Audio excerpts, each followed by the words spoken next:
Денес сакам да почнам со читање на Божиот збор, еден од моите омилени делови, каде што Господ зборува. Тоа е еден хайлайт на Христовите проповеди. Ќе читам од Матеј 5 глава, 1 до 16 стих. Ако може некој само да биде на компјутерот. Аке, сакче. Јас ќе ве замолам да станете, ќе го читаме Божиот збор и слушајте внимателно. Матеј 5, 1 до 16 вели вака.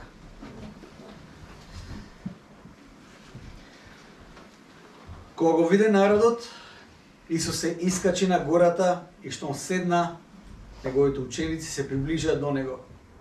И откако ја отвори својата уста, ги поучуваше велејки: Блажени се бедните по дух, зашто нивно е Царството Небесно. Блажени се оние што плачат, зашто тие ќе се утешат. Блажени се кротките, зашто тие ќе ја наследат земјата.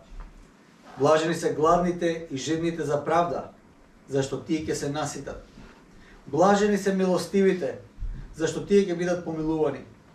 Блажени се чистите по срце, зашто тие ќе го видат Бога.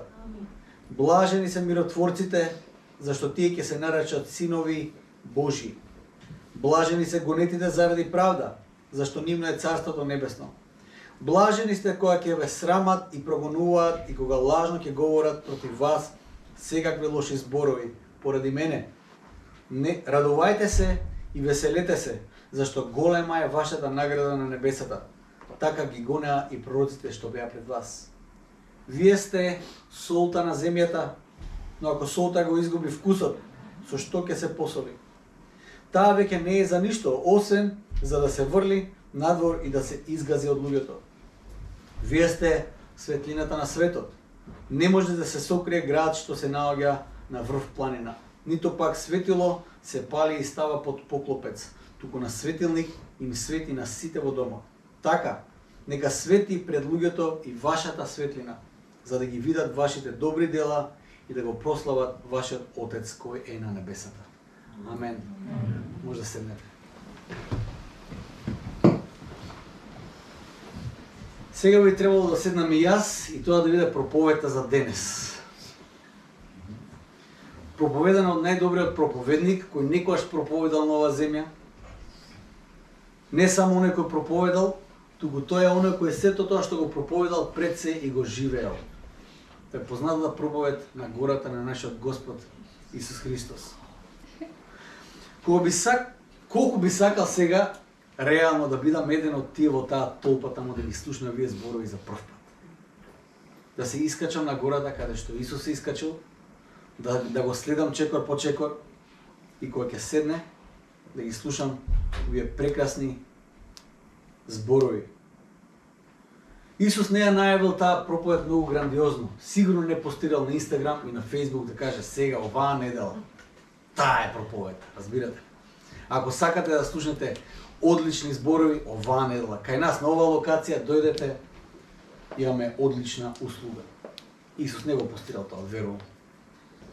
Само да бев таму и да слушав таа порака, како тече како река на зборови, заради кој мојот живот никогаш немаше да остане ист. Не е возможно да се слушнат овие зборови и да се остане рамнодушен. Не е можно да се слушне ова што Исус го кажал и да остане човек рамнодушен. Секој кој има тронка почит кон Исус, ќе биде засегнат од овие зборови. Ќе се запраша кои се тие бедните по дух? А кои се тие миротворците? Кои се оние кои плачат и ќе бидат утешени? Дали сум јас дел од оваа група? Кои се тие групи кои Исус ги спомнува? Ова што Исус го дава тука, ако Исус имал некаков, како да кажем, манифест, верувам дека оваа проповед ќе бил негов манифест. Како што ние имаме Крушевски манифест, нели? Ако читате Крушевскиот манифест, ќе видите дека бил проевропски пред Европа. Ние македонците обично пред време сме пред другите, знаете. Обично зборев со една личност тука во Македонија и ми кажа како овие што не се христијани, не се македонци, ова не добра, што биле македонците пред Христос. Па вика христијани. Па како е можно тоа? Ние македонци секогаш сме били христијани, па дури пред Христос. Пред Христос, да. Ако Христос имал некаков манифест, верувам дека токму оваа порака која тој ја проповеда на гората, ќе биде неговиот манифест за светот. Во неговиот систем на вредности, блажени се оние кои се бедните по дух, бидејќи тие кои пристапуваат кон животот понизно, знаејќи дека имаат потреба од Божјата интервенција во нивните животи, тие кои бараат духовни богатства и кои знаат дека не се доволни сами по себе, на тие им припаѓа царството небесно. Тие се бедните по дух. Блажени се оние кои плачат, оние кои тагуваат за состојбата на светот таков каков што е, оние кои се неутешни за злото и за болката и за неправдата, оние кои приманата цел не име да се снајдат без разлика на цената и духовната корупција, туку плачат и тагуваат за тоа таквиот живот каква болка предизвикува. Тие ќе се утешат, вели Исус. И во визијата која апостол Јован ја има, на крајот, но во последната книга од Откровението, нивните солзи, оние кои плачат, нивните солзи од лицата, ќе ги брише самиот Бог. Ќе ги утеши. Директно од него ќе бидат утешени. Блажени се кротките, вели Исус. Блажени се оние за кои светот во кој живееме не е достоен. Светот не е достоен за оние кои се кротки во Господа. Оние кои постојано се истиснати во секој аспект. Оние на кои се гледа дека се недоволно спремни, кои смирено и кротко го живеат животот, не вознемирени од действијата околу нив. Ним токму на тие ќе им припадне светот. Оние кои не се лактаат и не се тепаат за позиција во светот, светот да биде нивни. Токму на таквите ќе им припадне светот. Тие ќе бидат наследници на се.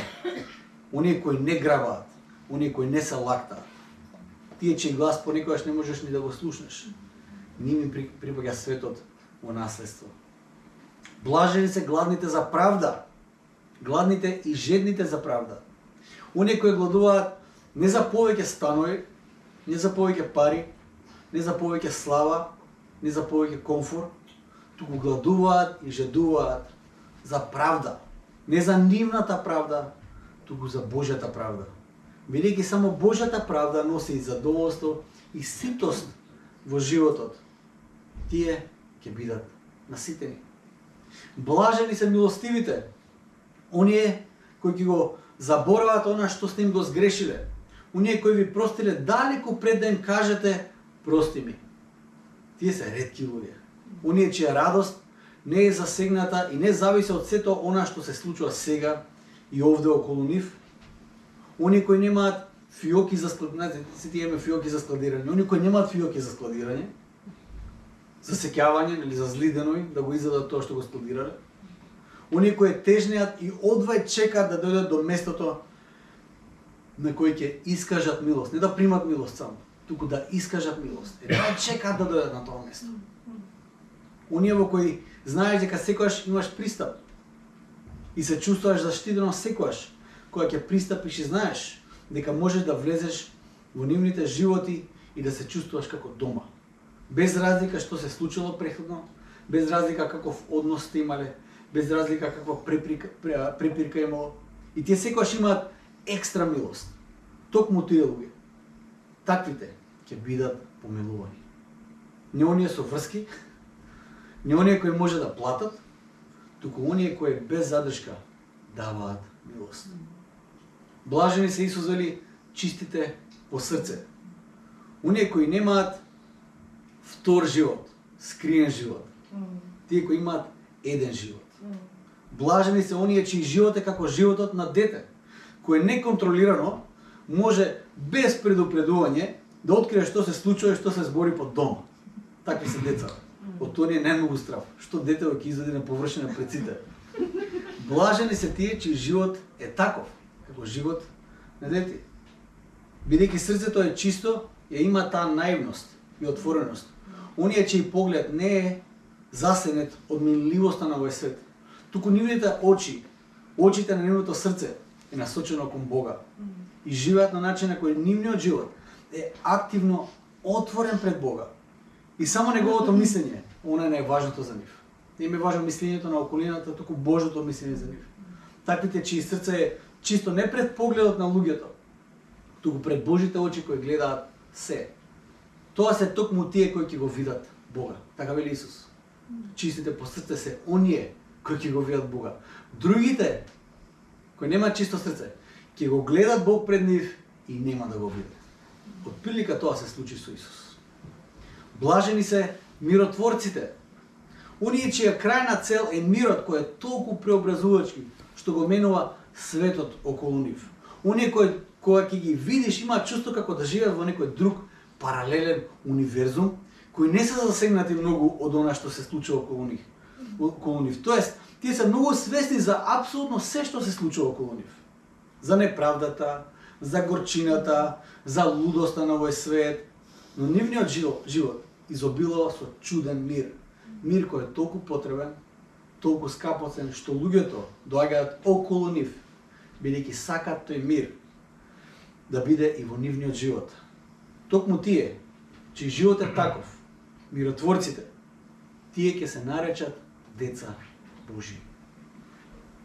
Исус ќе продолжи вели: блажени се оние кои копнеат за Божјата правда и се прогонувани заради тоа. Да се биде прогонуван заради таквиот живот значи да се биде прогонуван заради Христос. Бидејќи Христос, оној кој е изворот на животот, тоест е оној кој го обмислил животот да биде таков. Всушност животот за Христос е единствениот живот кој може да го позиционира твоето срце, од кое место ќе извира таквиот живот на правда и мир. На друго место, таквиот живот не се наоѓа. Таквите ќе бидат прогонувани и ќе бидат етикетирани, клеветени, неразбрани, но нивната награда не е сега и овде. Нивната конечна награда е безбедна на небесата и ќе биде откриена во денот, оној ден кој Библијата го нарекува Христовиот ден. Во тој ден Божите синови и ќерки ќе бидат откриени, така се вели, ќе бидат откриени пред светот и пред целото создание, кое самото создание со нетрпение го очекува тој ден кога тие Божи деца ќе бидат откриени и кои ќе го живеат како што треба Божиот мандат кој на почетокот му беше даден дури на Адам, првиот човек, а тоа е да се грижи за целото создание.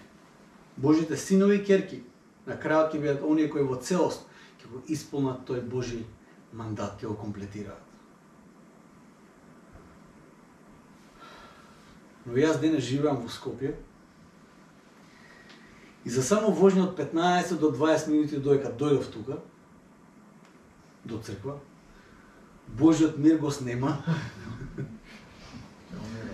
Срцето ми се нечисти, не беше баш чисто. Неколку пати од повеќе аспекти, коли што ми го пресекува патот, па некои што не знаат да возат во две ленти, одма се вознемирив. Заборавив на Божјата правда, на семафорите, си ја терав мојата правда, кој некој ќе се загледа у телефон на семафор, а зелено свети веќе некое време, јас се нервирам. И кој мене ми се десило тоа, одма го судам човекот, ама не очекам ја да биам осуден кога ја ќе се загледам во телефон. Зборот милост го заборавив и немав милост за никого со обраќајот, веројатно вие немавте и во автобусот, не знам ако сте биле. Немавте милост ни за автобус, самиот автобус, не за луѓето во автобусот. Бев далеко од кроток. Единствено зашто плачев беше од нервоза. Не заради неправдата. Има на стара христијанска песна која вели: живеам свет кој не те познава, барам јас некој ти во кат, но немам мир, јас не го наоѓам, кај да одам, о Боже мој. И рефренот вели: кај да одам, кај да одам, да најдам мир за духот свој. Потребен ми е добар пријател, кај да одам, о Боже мој. Но тоа би можело да се сведе можеби чувството кој го имам понекогаш додека живеам во Скопје. Како да дојдеме до тој скапоцен живот? Како да дојдеме до тоа богатство од живот кој Господ Исус Христос го проповеда во овој блаженство, во оваа проповед на гората? Како да дојдеме до тој живот кој како што на крајот на таа проповед вели, е живот кој е изграден на карпа, кој и да дојдат води и виулици и бури да нависнат на таа куќа која е изградена на тој темел на таа карпа, нема ништо да осети. Зошто? Затоа што е изградена на тој квалитетен живот кој е проповедан и живеан и даруван од Господ Исус Христос. Како да дојдеме до тоа богатство? Можеби нема да се согласите сега со мене, но верувам дека најголемото богатство кое човек може да го има е живот исполнет. Живот исполнет со мир, задоволство, со таа Божја правдина, со тој Божи мир за кој секој копне. Има еден куп луѓе, не мора ни да ги набројаме, вие ќе знаете. Познати личности кои Джим Кери кажал сам. Да. Джим Кери кој добил се, рекол, јас би сакал секој да го добие и да го искуси се тоа што го наумиле и да видат и да разберат дека не е тоа. Нешто фали. Често пати причинителот за недоследност кон Божјата визија за нас како луѓе го гледаме во некои надворешни фактори. Обично гледаме нанадвор, што мене ме оночистува, што е тоа, овој шофер што беше пред мене, тој ме оночистува, автобусот што не дојде на време, автобусот што е полн, работата. Еден куп работи ги гледаме како причинители за кои го крадат тој внатрешен, тоа внатрешно богатство кое доаѓа, кој изира Божјиот живот. Ама секогаш гледаме кон надворешни фактори. Кои се тие некои надворешни фактори кои ќе ги онака ќе направиме на листа од нив. Да не почнам со животот во Македонија. Стално имаме што да кажеме за таа работа. Колку не ја чини државата и така натаму и така натаму. Се сеќавам на една непријатна ситуација кога проповедав во една црква, традиционална црква, постара црква малце. Ги познавав луѓето, го познавав пасторот, старешините, сите ги познавав и ме викнаа да проповедам. И проповедав за добриот самарјанин. Ако знаете приказната, малку ќе знаете дека добриот самарјанин е оној кој се смилува на овој што беше по патот, и сега парафразирам на брзинка да не изгубам многу време во тоа. Во секој случај, секогаш кога и да читам приказната, јас себе си се ставам во улогата на добриот самарјанин, оној кој е добриот, оној кој се смилува, нели одам по патот, гледам повреден човек и себе си се гледам како не сум како овие другите што го минале овој повредениот, ама јас ќе клекнам, ќе му помогнам и така натаму, нели. Јас сум добриот самарјанин. И јас што ли све не направи за оној кој често пати ми е непријатен, нели? Тоа е приказната, дека непријателот лежи, добриот самарјанин доаѓа и го спасува непријателот, со и така треба да ги сакаме ближните. Всушност, приказната поставена во вистински контекст го постава прашањето дали твоето срце е спремно да прими помош од некој кој сметаш дека е твој непријател. Дали се состојба во твојот непријател да видиш потенцијал за добро или се уште очекуваш само ужас и лошо. Тоа е вистинската приказна. Затоа што Исус ја кажува приказната во еврејски контекст, а добриот самарјанин е самарјанин. Еврејските непријатели, повредениот е евреин. Кога Исус ја кажува приказната, сите се поистоветуваат со повредениот. Прашањето е, поуката беше дека потенцијалниот непријател најчесто е во нашата непосредна близина. Може да биде дома, може да биде во црква. И ние сме предизвикани да бидеме отворени да се измириме со оние од кои може да очекуваме само лошо. Бидејќи беше традиционална црква, после богослужбата, ако не знаете, во традиционални цркви, после богослужбата кога завршува, сите уште седат, проповедникот, тоест пасторот на црквата и ако има гостин проповедник, одат вака ќе застанат таму и после сите стануваат и еден по еден се поздравуваат со проповедникот и со пасторот и така натаму. И поинтова е што јас ја знаев црквата и таа црква е повеќе од 100 години стара и знаев дека во таа црква старешините и овој новиот проповедник, пастор што сега го има малце проблеми, има недоразбирање. И се тегна налево, надесно да се разберат, да го прифатат новиот пастор на црквата, тешко идеше малце тоа. И доаѓа на старешина кој добро го познав и се поздравува со пасторот, и доаѓа со мене се поздрави и вика убава проповед. И така треба да живееме. Ама не бива со овој. И покажа дека пасторот. И ја не знам што да кажам во овој момент. Не знам што да кажам. Најчесто причинителот за немирот го бараме во надворешни фактори. Не дека нема надворешни искушенија и влијанија и фактори, и дека можно животот да го живееме одсечени од реалноста во која ни обкружува, но конечниот мир, мирниот сон, благосостојбата во животот зависат од она каде ние го гледаме она што ни е највредно. Онаму каде што го гледаме богатството во животот, онаму каде што сметаме дека нашето богатство е сигурно и безбедно, и ако знаеме дека богатството кое ние го сметаме за богатство е сигурно и безбедно, од таму, од тој извор, ние го наоѓаме мирот во нашиот живот. Христос во контекст на проповедта која проповеда, ни открива дека не постојат надворешни фактори кои можат да го пореметат богатството од живот кој доаѓа од заедништвото со него. Но, таквиот живот зависи многу од она каде ние ќе гледаме на тоа каде е нашето највредно богатство. Во неговите зборови Исус ќе каже вака, Матеј 6 глава, 19 до 21 стихот, ако може да се стави на телевизор. Вели вака, Матеј 6, 19 до 21. Не собирајте си богатства на земјата, каде ги јадат молецот и рѓата, и каде крадците ги подкопуваат и крадат. Но собирајте си богатства на небото, каде ниту молец, ниту рѓа ги јаде, и каде крадци не ги подкопуваат, ниту крадат. Зашто каде што е вашето богатство, таму ќе ви биде и срцето. Како изгледа тоа во пракса?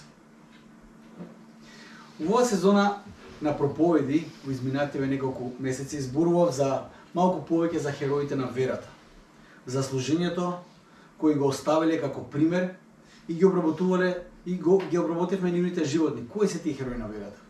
Зборував за Јосиф и зборував и за Мојсей. И за преобразбата која се случи во нивните животи како резултат на активниот однос кој тие го градеа со Господ. Ако читаме нивната приказна на животот, ќе видиме дека нивниот почеток и нивниот крај се многу различни. Каде почнува Јосиф и каде завршува Јосиф, тој е многу различен живот кој тие го имале. Исто се однесува и за Мојсей. Зборевме за Јосиф. На почетокот Јосиф, ако читаме убаво и ако не се воздржуваме со коментарите и онака тоа што може да го видиме за него, на почетокот беше разгалено и надојно детиште. Отприлика така изгледа. Тој се фали со синовите, ги потценува браќата, има посебна облека која он си ја носи, која е специјално за него направена, го одделува од другите браќа и тоа носи онака ја покажува пред сите. Разгалено детиште, отприлика тој е неговиот статус на почеток. Но чиј живот тргна ептен наопаку. Но низ целиот тој процес Господ го водеше до местото каде беше во состојба да им прости на браќата своји кои го продадоа во робство и кои едноставно сакаа да се одстранат од него и на нив не правеше никаква разлика дали ќе го убијат или ќе го продадат. Поентот беше да се оттарасат од него. Зборевме и за Мојсей и за повикот кој Бог го имаше за него. Божјиот повик за Мојсей кој ги надминуваше сите природни капацитети на Мојсей. Кога Господ го повика, Мојсей во тој момент беше пастир на неколку овци. Отприлика тоа беше неговиот статус. И беше криминалец во бегство. А Господ го праќа назад од таму каде што тој гонет, да оди и да го ослободи неговиот народ. Господ и Мојсей знаеше дека тој ги надминува сите негови капацитети. Но и во тоа беше поентата оствари. Божјиот повик за нас не надминува нас. Затоа што животот во кој ние сме повикани е живот кој нас не предизвикува да го надминеме нашиот природен капацитет. Тоа е живот кој ќе произведе неочекувани резултати. Животот на Мојсей и на Јосиф произведе резултати кои беше надвор од капацитетот кој тие го носеа природно со нив.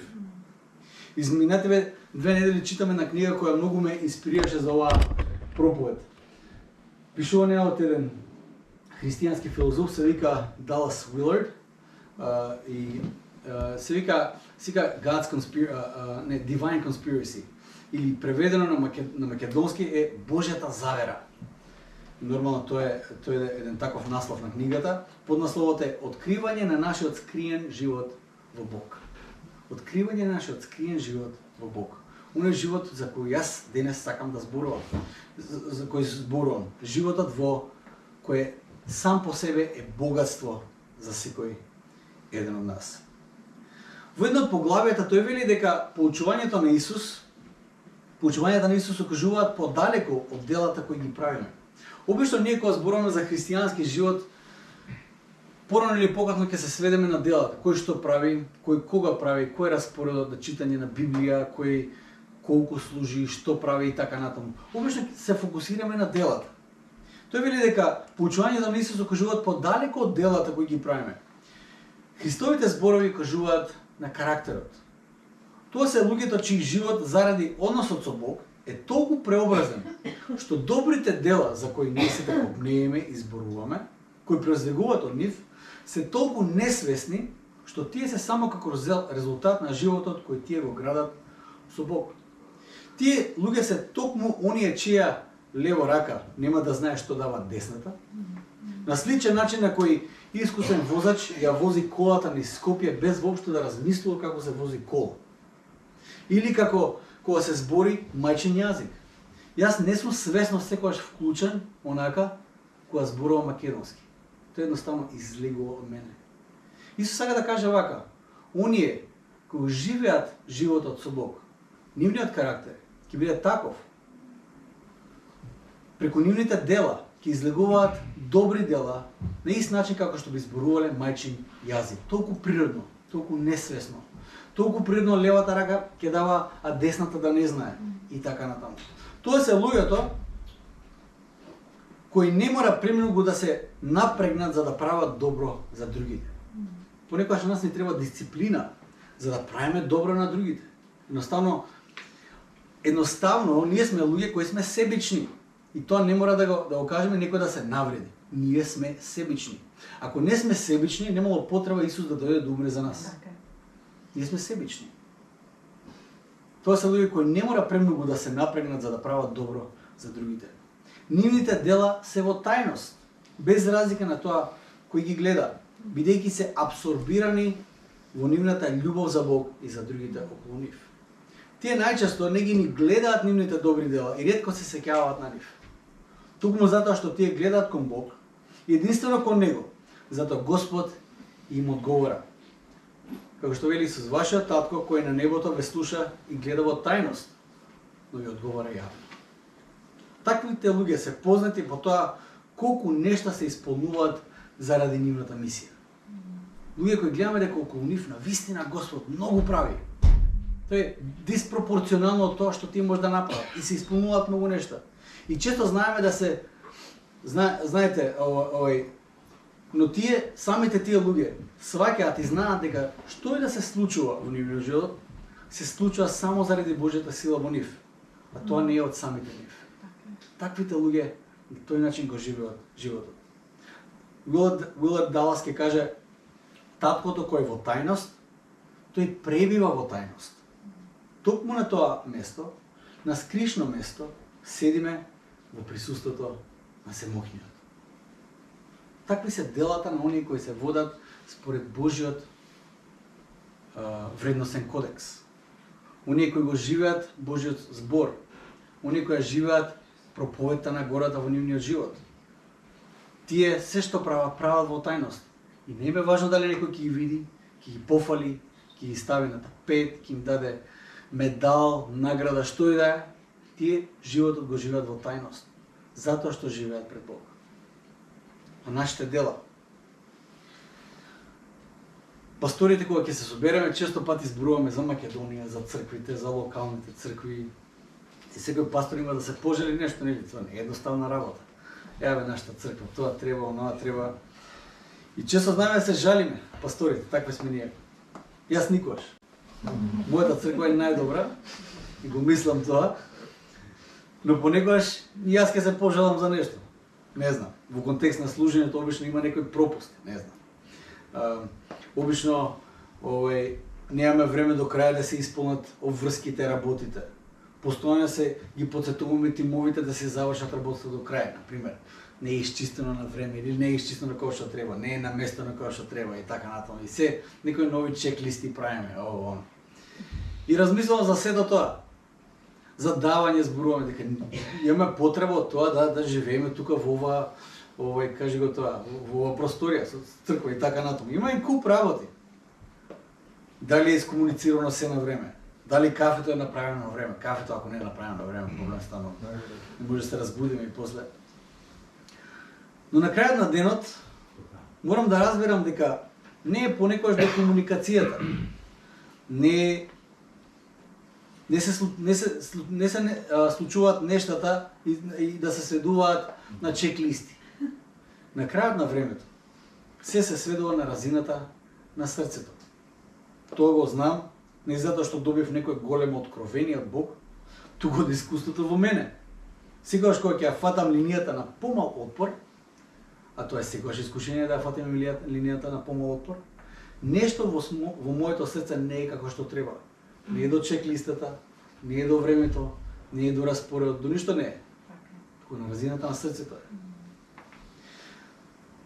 Тоест, вредносниот систем, листата на приоритети, не е во согласност со она за кое Исус не повикува да го вреднуваме. Всушност, тој на своите апостоли ги предупредува за барањето на сигурност и богатство надвор од него. И токму во таа прилика не поучува за богатството. Богатството е нешто врз кое ние придодаваме голема вредност. Ние сега имаме нов комшија таму во Бардовци кој има гулоби. И сега искрено ви кажам, неговите гулоби и овој што ја гледам на плоштадот, ја не ја гледам голема разлика во тие птици, но он го има обезбедено, како сега тоа, куќарката за гулаби, со не знам какви се системи. Зошто? Затоа што му ги краделе гулабите. Вау, па има на плоштадот има колку сакаш гулаби, ама тие биле некој и сега разбирате, поентова е дека јас не гледам некоја посебна вредност во тие птици, но некој ги гледа толку вредни што ќе се осмели да направи некоја пакост, успеот да краде, да. Некои од тие птици вредат по 600-700 евра. Пиленце мало. Јас не ја гледам вредноста, но некој ги вреднува тие пилиња толку многу што е спремен да направи се. Исто се однесува и на животот кој ние го живееме.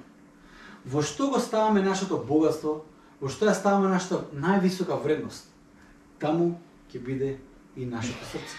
Тоа што краде голуби, веројатно не се дрзнува да краде, не знам, кокошки. Него голубите му се важни. Или не знам, некоја друга вредна птица, не знам кокошки да не се вредни. Но вредноста ја гледа токму во тој аспект и таму го диктира неговиот живот. Богатството е нешто врз кое ние придодаваме голема вредност. Може би богатството нема никаква вредност за само по себе или за некој друг, но ние правиме ненормални напори да го заштитиме она богатство кое ние сметаме дека е богатство. Богатството не мора да биде и материјално. Може да биде некоја репутација. Може да биде некој животен стил. Круг на пријатели кои ние ќе го заштитиме со сета сила. Сепак Библијата преку најголемата заповед да го љубиме Бог со се што сме, не поучува дека единственото место во нашиот живот за такво богатство треба да биде резервирано само за Бог. Исус не предупредува дека чувајќи богатства овде на земјата и не е некоја добра стратегија за чување на богатство. Земните богатства по својата природа се распаѓаат. По мудроста Христова, ние треба со се што сме да собираме богатство на небесата каде човечкиот фактор и природата на распадливост нема да ги досегне. Тоа што треба да го разбереме ние дека нашите дела, нашите мисли, нашето богатство треба да ги насочиме кон духовните нешта кои се под Божја надлежност. Инвестирате го вашиот живот во она што Бог го прави, кое не може да биде изгубено. Таму е најголемото богатство. Тоа значи, што значи тоа? Тоа уште може да биде некој апстрактен концепт кој можеби не знаеме што тоа значи. Тоа значи инвестирање во односот со Исус и единството со Бог и како последица на тоа инвестирање во заедницата Христова која е во нашата непосредна близина. Тие нешта се на врвот на листата на Божјото богатство. Верували или не, Бог исто така има богатство. Бог исто така има наследство на оваа земја. Мислите дека на Бог не му треба нешто? Окей, на Бог не му треба нешто. Но Бог вреднува нешто. Како што ние вреднуваме нешто, Бог исто така вреднува нешто. Што вели Библијата, кој е Божјото наследство на земјата? Божјиот народ и неговото наследство на земјата. И затоа што Бог го вреднува, треба да го вреднуваме и ние, бидејќи тоа е најважниот дел од нерасподливото богатство на небесата. Како резултат на тоа, нашата грижа за тоа богатство не останува во некоја пастирска сфера, туку се очитува кон видливиот дел од созданието, вклучувајќи го и светот и целото создание за од кој ние сме дел. Сакајќи го Бог, значи дека го сакаме ближниот и го сакаме созданието кој Господ исто така го сака. Да се собираат богатства на небото, значи да се вреднуваат сите аспекти на небесниот живот, вклучувајќи ги нештата кои Бог ги прави на земјата. Тоа е начинот, Бог не го заклучуваме во некоја духовна сфера да кажеме таму е Бог заклучан, и тука во материјалната сфера, тоа е тоа, што да правиме сега. Не. Ако Бог е Бог, тогаш е Бог над се. И на духовниот аспект, и на материјалниот аспект, на апсолутно се. Сакајќи ги Бог, ние треба да го сакаме и Бог и се што му е важно на него. Тоа е начинот на живот кој е диктиран според небесниот стандард, посебно виден и откриен во животот на Исус. И кога живееме на тој начин, нашето богатство е апсолутно на сигурно место. Што вели Исус? Ни чаша ладна вода во моје име нема да биде изгубена и заборавена. Ни чаша ладна вода во моје име. Се што правиме и инвестираме во тоа богатство прави разлика и е важно и обстојува за секогаш. Каков живот односот со Бог произведува? Какво богатство излегува од животот и заедништвото со Бог и неговата заедница? Да се потсетиме на стиховите. Собирајте си богатство на небото, каде ниту молец, ниту рѓе ги јаде, и каде кратци не ги подкопуваат, ниту крадат. Зашто каде што е вашето богатство, таму ќе ви биде и срцето. А каде е нашето богатство? Таму ќе биде и нашето срце. Она што најмногу го вреднуваме, таму ќе биде нашето срце. А нашето срце е изворот на волјата, е изворот на животот што го живееме и ќе го определи правецот на живот во кој ние ќе одиме. Богатството во твојот живот го менува твоето срце и го менува твојот живот. Ние честопати мислиме дека каде е твоето срце, таму ќе биде твоето богатство. Уште мислиме дека е така, каде е твоето срце, таму е твоето богатство. Исус вели, каде е твоето богатство, таму ќе биде твоето срце. Каде е центарот на она што ти го вреднуваш највисоко на скалилото на вредност во твојот живот? Таму ќе биде насочено твоето срце и така ќе биде преобразен и твојот живот. Вчера гледав една серија, не знам кај беше на Discovery, овие што се Gold Hunters, ти што бараат злато и така натаму. Некои одат по некои стари патеки да видат скриени, заборавени рудници. Еден тврдеше дека го нашол скриениот заборавен рудник на еден познат трагач по злато и само тој знае таа локација. И се фали на сите. И сите го молат дај да го најдеме тоа. Тој беше малце постар, значи нема ни ресурси, ни ништо нема, ама знае кај е локацијата. И го молат, и многу убеден. И како што го опишуваше кај се наоѓа богатство, тој едноставно ги знаеше сите детали. И го убедија на крај дека ако го најдат, ќе го поделат богатството и така натаму. Ќе биде тој еден од инвеститорите и така натаму. И одат натаму, пешки се оди, не се оди никако другаче. И како што одат натаму и го дават онака, он си има еден свој разговор со себе. Не знае дали да го покаже рудникот или да не го покаже рудникот. Има страв. Вели, богатството ги менува луѓето. Кој ќе го видат тоа злато, тој човек може во тој момент мене да му убие. Не знам што може да се случи. И одат натаму, патуваат неколку дена пеш низ шуми, низ брда и долини буквално. И доаѓаат до местото. И уствари го поминуваат патот кој тој го опишуваше цело време. И доаѓаат до местото и човекот го бара кај е сега рудникот и тој се мисли дали да му покаже и одлучува да не му покаже. За џабе одаде, затоа што вели не може да биде, едноставно немам доверба. Зашто човекот кога ќе го види тоа злато, може да му убие, затоа што били со видел луѓе кои биле браќа со години, блиски пријатели. За злато се убиле. Каде е твоето богатство, таму ќе биде и твоето срце. А каде оди твоето срце, таков живот ќе извира од него. Каде е твоето срце? Богатството во Бога го прави животот убав. Убавиот живот во Бога е скриен живот во Бога. Скриената убавина на богатството од животот со Бог е многу голема убавина. Некои луѓе, вели Далас Вилард, некои луѓе се толку убави што нивните физички тела дури стануваат и невидливи. И ги сетете се на некои од најубавите луѓе кои сте ги виделе во животот. Ќе видите дека нивните физички пропорции воопшто не ви се ни важни, затоа што се убави. Некои од најубавите луѓе кои сум ги сретнал во животот всушност се луѓе со збрчкана кожа, чиј живот толку силно ја открива нивната убавина, што физичките недостатоци стануваат невидливи. Често пати зборуваме во нашите приватни разговори со Фани, па и со некои од вас кога ќе се видиме за наши пријатели во Америка кои ги имаме, кои се викаат Даниел и Шели. Ти се луѓе кои онака зрачат со убавина. Не можам ни да ви опишам. Бевме неколку ова лето бевме 6 недели во Америка и од тие 6 недели бевме 3 дена со нив. Тие 3 дена не беа хајлат на цело патување.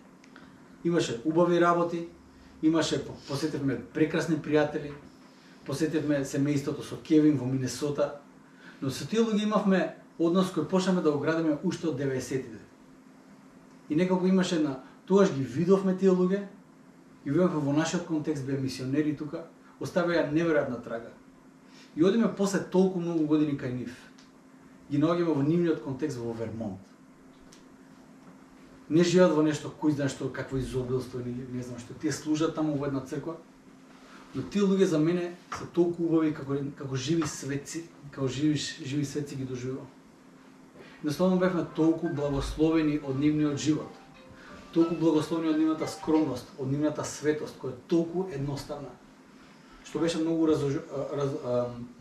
не разоружува какви се тие луѓе. Но тие нивното богатство го гледаат само во Бог, верувајте ми. Ако сум сретнал луѓе кои го исполнуваат ова што сега го проповедат, иако се обидувам јас тоа да го живеам 5 живи, верувам дека ќе ми треба некое време да дојдеме можеби еден таков активен живот, тоа се токму тие луѓе чие богатство го гледаат само во Бог. Размислуваат само во Бог, разговараат само за Бог, легнуваат, стануваат со Бог, со неговиот збор. Секој пријателство кое е во сенката на Бог. Се што прават е со Бог. И таа убавина на живот која рефлектира, која зрачи од нив, е навистина неодолива. И тоа го гледам како едно од најголемите богатства кои човек може да ги има на земјата. Не се луѓе без проблеми, не се луѓе со све да им биде убаво во животот, но нивната радост е незаменлива. Нивната радост е неразнишена. Нивниот мир може да се почувствува. И кога се во заедништво со нив, го чувствуваш Божиот мир заедно со нив. За мене, тоа е скриената убавина на богатството од животот со Бога. Ако бараме некакво богатство, да го бараме скриениот живот во Бог. Затоа што каде е вашето богатство, таму ќе биде и вашето срце. Така ќе се формира и вашиот карактер. Така ќе изгледа и вашиот живот овде на земјата. Ве прашам, каде е вашето богатство сега во овој момент? Што е тоа што вие го вреднувате најмногу? Дали може би е вашиот живот? Дали може би тоа што вие го знаете најмногу? Дали е некоја, не знам, дали е некоја материјална собственост? Дали е некоја кариера? Дали е може би некоја улога на жртва? И тоа знае да биде богатство за луѓето. Да бидеш улога на жртва. Што е тоа што го вреднуваш најмногу во животот сега? Каде е твоето богатство сега и овде на земјата? Нека Бог навистина биде нашето најголемо богатство, затоа што единствено Бог на тоа место ќе даде богатство од живот. Кој ќе биде она што Исус не повикува да биде. Да бидеме што? Светлина на светот. Да бидеме светлина на светот. Ајде да станеме и да се молиме. Да бараме од Господ зборови. Да бараме од Господ преумување. Да бараме од Господ преобразба за нашите животи. И нека Него го ставиме на таа, единствено Него на таа позиција, за наше богатство во кој ќе инвестираме нашите животи. Да се молиме за крај. Татко наш небесен, Исе Христе, Ти не учиш, Боже мој, да нашето најголемо богатство бидеш Ти, Господи, затоа што кога Ти си нашето најголемо богатство, таму ќе биде нашето срце. Таков ќе биде нашиот живот, Господи. Исе Христе, преку Твоите зборови ние разбираме дека Ти си лозата, ние прачките и дека без Тебе не можеме апсолутно ништо да направиме, Господи. Ние имаме потреба од Тебе, Господи. Затоа молиме, Боже мој, на тоа место на вредност и вреднување останеш само Ти, Господи. И Боже мој, нека нашиот живот го отсликува богатството од живот кој доаѓа само преку односот со Тебе, во заедништвото со Тебе и во заедништвото со Твојата заедница на земјата. Те молиме, Господи, биди со нас, благослови не. Нека, Господи, Ти бидеш нашето најголемо богатство. За оно за кое ние, ако треба, ќе се откажеме од се, само да Те придобиеме Тебе, Господи. Се оставаме, Господи, во Твоите таткови раце. Амен.